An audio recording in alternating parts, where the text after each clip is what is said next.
Passer sur l'autre écran, revenir sur l'image donc voilà de ce 15 de France. Alors j'ai choisi Bonadei parce que voilà, on a eu la enfin en image, j'ai choisi Bonadei parce qu'on a eu la confirmation, on va en parler tout à l'heure, qu'il a été conforté à la place de sélectionneur, mais encore une fois, on va en parler tout à l'heure.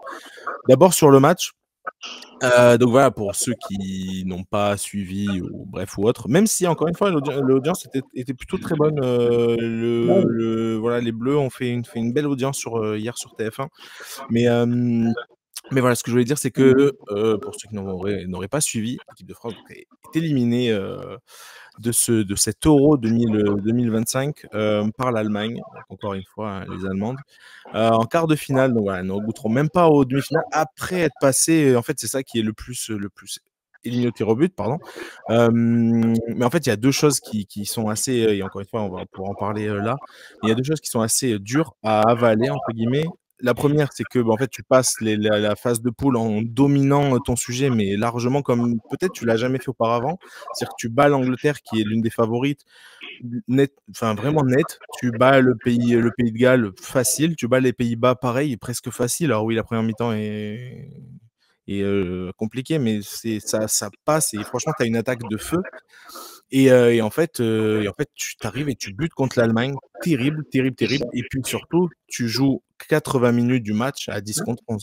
Surtout le scénario, mais c'est vrai que les deux, tu as raison, les deux sont liés parce que moi, j'hésite pas à dire que la France était meilleure que l'Allemagne et on a perdu un match qu'on était meilleur. Donc ça, c'est un vrai blocage mental qu'il va falloir absolument, sur lequel il va falloir absolument travailler parce que c'est pas normal de perdre un match dont tu es favori et en plus avec les circonstances où tu te retrouves en supériorité numérique au bout de 13 minutes. Mhm. Donc là, c'est impardonnable en fait. Tu n'as pas le droit de ne pas gagner ce match-là. Et ils ont réussi à ne pas le gagner. Et les Allemandes ont très bien défendu quand joué leur jeu contre les circonstances, qui ont poussé aux prolongations au tir au but et qui sont passés au tir au but par un petit coup de souris. Mhm. Mais ce match-là, on doit le gagner tous les jours, on doit le gagner 100 fois sur 100. Quoi.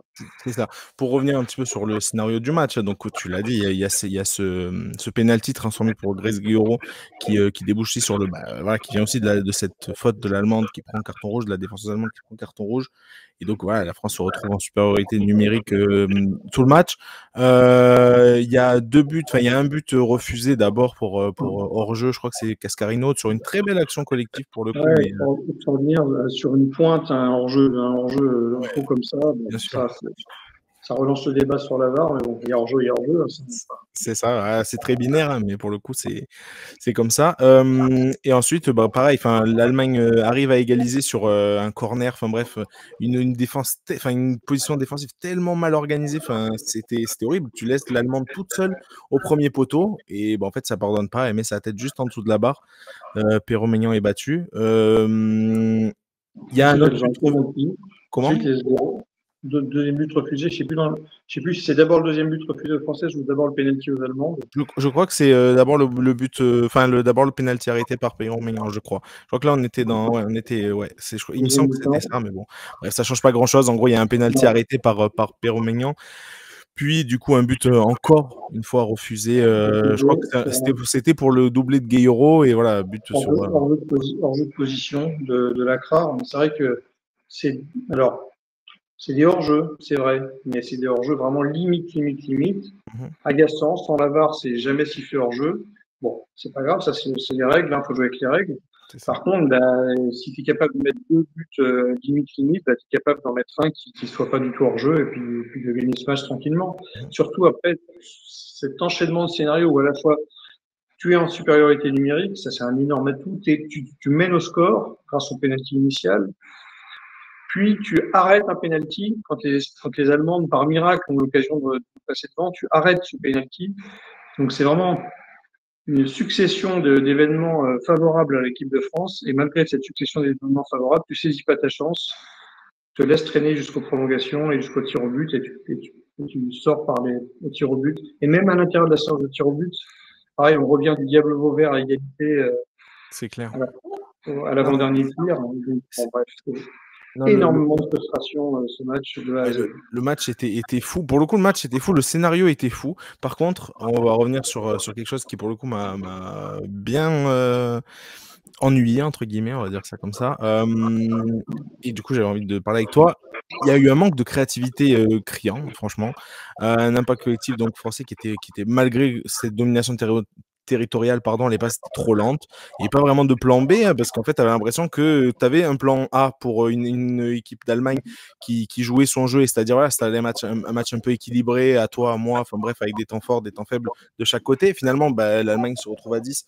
Et donc, il y a surtout des temps forts côté français. Et tu n'as pas réussi à profiter. Il n'y a pas eu de plan B, il n'y a pas eu voilà, de choses mises en place. Ou tu as Bon, l'impression qu'il y a eu quelque chose mis en place pour justement appuyer sur ça et pousser l'Allemagne encore plus dans son camp. Et en fait, il y a eu ce sentiment-là de presque pas impuissance, parce qu'il y a eu des actions, il y a eu quelques. Mais ça a été trop faible pour une équipe qui joue seconde, enfin presque tout le match en supériorité numérique. Et je voulais parler avec toi. C'est quoi qui a manqué? Est-ce que c'était de l'envie? Ça fait mal de dire tu ouais. manques d'envie dans un Donc, quart de finale. déjà, il n'y a pas eu d'adaptation tactique, ça c'est vrai. Donc Mhm. ça, la responsabilité de l'entraîneur. T'as pas rajouté une attaquante pour mettre la pression à 11 contre 10. Tu as gardé ton 11 bien stable en me disant je veux pas me prendre de compte. Bon, c'est vrai que les Allemands étaient capables de marquer en contre en première mi-temps. Après, elles se sont éteintes, elles se sont fatiguées. Mais bon, t'es à 11 contre 10 tellement longtemps, tu dois t'adapter tactiquement pour mettre le marteau pilon en marche et, et voilà, et les faire vaciller. Ça n'a pas été fait. Et deuxièmement, le manque d'envie. Alors moi, je dirais plutôt une peur de gagner. Une peur de gagner, c'est-à-dire une peur d'assumer son statut de on joue mieux, on est en supériorité numérique, les circonstances nous sont favorables, il y a juste à ramasser cette victoire. Il n'y a pas eu assez d'envie de ramasser la victoire. Il y a presque une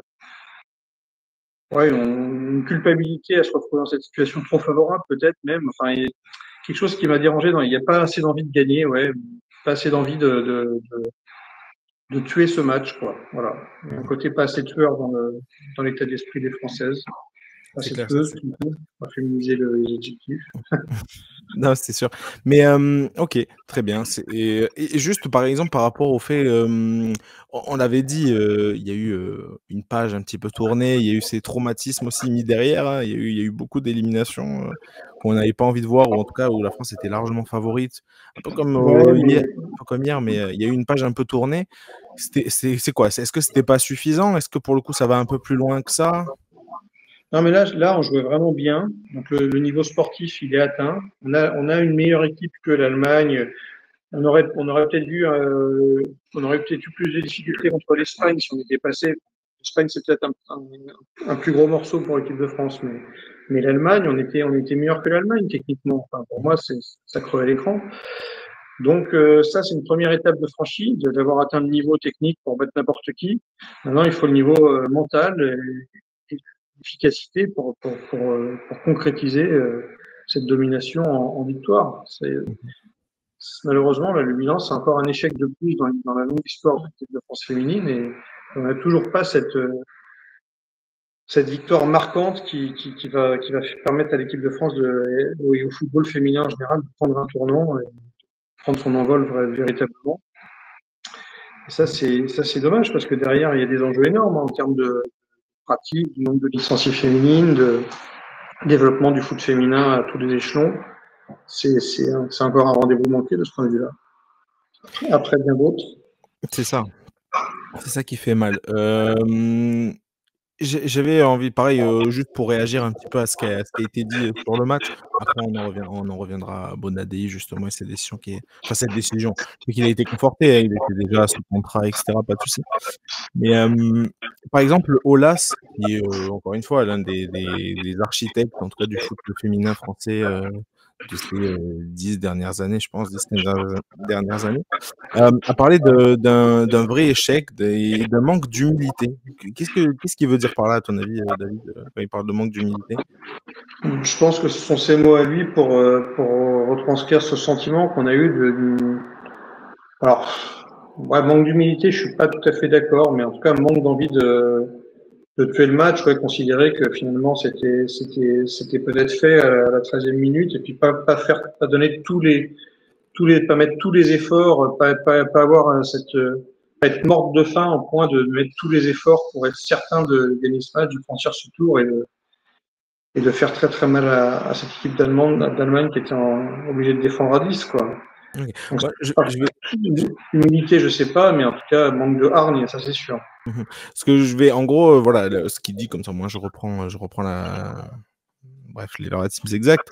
Il y a eu peut-être en gros, bref, il pointe du doigt ce sentiment de trop grande réussite sur les 3 premiers matchs. Et un manque du coup d'humilité. Je pense que voilà, son manque d'humilité, enfin ce qu'il dit manque d'humilité, il le relie aux 3 premiers matchs trop réussis où la France, on a l'impression que l'équipe de France était sur un nuage, hein, après avoir battu l'Angleterre. En fait, tout roulait. Donc bref, est-ce que c'est ça Moi, je pense sa pas. sa Je pense pas. décision? Moi, j'ai vu un bon match. J'ai vu malgré tout un bon match de l'équipe de Mmh. France sur le plan footballistique. Voilà, on a dominé, on a marqué des buts qui ont été refusés pour des hors-jeu. On a dominé, on a bien joué. J'ai vu un très beau jeu, mais voilà, cette envie d'aller vraiment mettre ce petit but même de raccro, tu vois, c'est même ce petit but moche. On Bien n'a sûr. pas eu cette envie-là d'aller mettre ce petit but moche pour gagner ce match, quoi. Mmh. Sur les corners, j'ai pas vu grand monde aller mettre sa tête au milieu de la défense allemande, par exemple. Hein. Tu vois, sur cette espèce Bien sûr. d'envie, quoi. On a eu un vrai sentiment manifeste et un sentiment enfin, réel devant le match. C'est pas forcément, ça veut pas forcément dire qu'il n'y avait pas d'envie, hein, on l'a déjà assez dit ici. Il y avait évidemment que tu as de l'envie quand tu joues un quart de finale d'Euro, évidemment que qu'il y a de l'envie. Mais on a eu l'impression et le sentiment devant notre télé hier que chez les Allemandes, il y avait plus d'envie. Il Ah y avait oui, une les envie de Allemands, ils gagner. ont eu ce truc qu'on n'a pas Voilà, eu clairement. c'est ça. Cette uniaque, ça les a Mmh. ressoudés de se retrouver en infériorité numérique. Elles ont défendu bec et ongle avec beaucoup d'intensité et elles ont mérité leur qualif, faut dire la vérité. De ce Sur le côté-là. plan, voilà, sur le plan football, on était au-dessus, mais sur le plan Oui. mental, ils nous ont mis une claque. Hein. C'est ça. Donc donc voilà, donc du coup pour, juste pour terminer sur ça, est-ce que enfin, comment l'équipe de France peut s'inspirer justement de cette défaite pour, éviter que ça arrive à nouveau, hein, même si c'est compliqué évidemment de le dire. On a l'impression que voilà, une élimination en quart, c'est devenu trop récurrent. C'est tout le temps la même chanson, c'est voilà, élimination en quart sur élimination en quart. Comment on peut Écoute, apprendre de ces défaites pour l'éviter les prochaines? c'est un travail de longue haleine. L'équipe de France masculine est passée par cette phase-là aussi en son temps. Moi, je me souviens, tu es peut-être beaucoup trop jeune pour t'en souvenir, mais moi, je me souviens de l'élimination pour la Coupe du Monde de 1994 avec le centre trop long de David Ginola, Mmh. qui aime pas trop qu'on lui rappelle, évidemment, aujourd'hui. Mais bon, le fait est que 30 ans plus tard, on s'en souvient encore. Donc, c'est une frustration énorme. Et on a eu, par le passé, cette équipe de France qui gagnait jamais, qui arrivait jamais à tuer les matchs, etc. Et puis, on a fini par gagner la Coupe du Monde 1998, puis 2018. Donc, ce cap-là a été franchi. Dans le football de club, c'est un peu la même chose. Hein. On avait les clubs français qui n'allaient jamais, qui ne voyaient jamais le printemps en Ligue des Champions pendant 20 ans, 30 ans. Et puis un beau jour, il y a eu le déclic. Et puis maintenant, on a des équipes françaises qui vont toujours très loin en Ligue des Champions. Donc ça, c'était dans le football masculin. Ça a pris très longtemps à maturer, à avoir cette culture de la gagne. L'un des éléments qui a été fondateur en France, ça a été je me souviens très bien, avant la première victoire en Coupe du Monde 1998, le fait que plusieurs joueurs partent à l'étranger, notamment dans des pays comme l'Italie, où il y avait une culture de la gagne très forte. Et ils reviennent et qu'ils insufflent cette culture de la gagne en France. Je pense à Deschamps, à Zidane.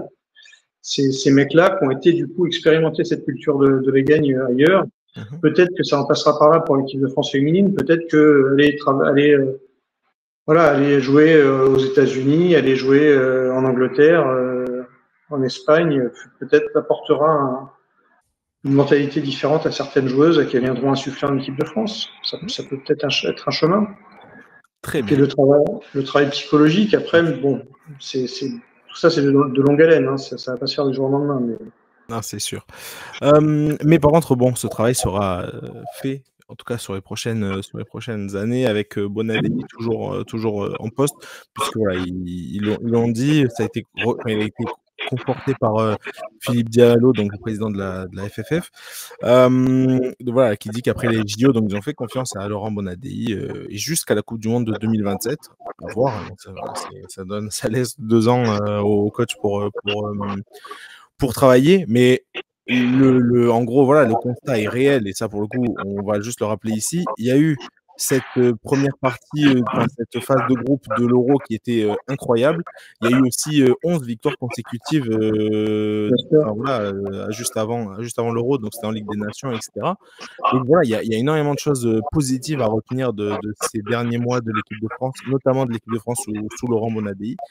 Donc c'est un choix logique hein, de le conforter pour le coup. Je pense C'est qu'il un a... choix logique. Après, Bonadei, c'est un jeune sélectionneur. Enfin, c'est un entraîneur très confirmé, mais son expérience en tant que sélectionneur, elle est très fraîche aussi. Et lui aussi, il faut qu'il apprenne de ces échecs-là pour rebondir. Et Paris s'est pas fait en un jour. Et voilà. Et Bonadei, il a déjà franchi un premier cap qui était énorme, c'était de faire très bien jouer cette équipe de France. Bravo pour ça.